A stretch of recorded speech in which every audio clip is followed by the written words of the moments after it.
Hi everyone, my name is Sara and this is my brand new Tesla Model Y Juniper that I just finished getting customized at T-sportline. Let me show it to you.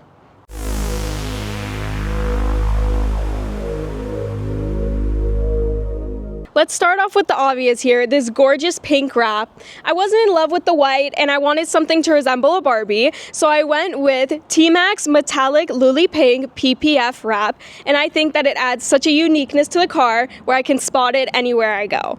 Next, let's take a look at the wheels.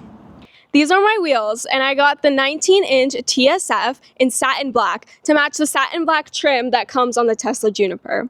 I also got my side mirror caps wrapped in the same satin black to tie the entire look together. I really think that getting the wheels changed adds such an elevated look to the car. One last addition was the ceramic coating that I added to my car. This covers the exterior, interior, and wheels, and it helps prevent light scratches and make it easier to clean. The PPF already comes with a 7-year warranty. However, if you add the ceramic coating, that warranty extends to 10 years. Thank you guys so much for watching and learning a little bit about my car. Like, subscribe, and comment, and we'll see you next time.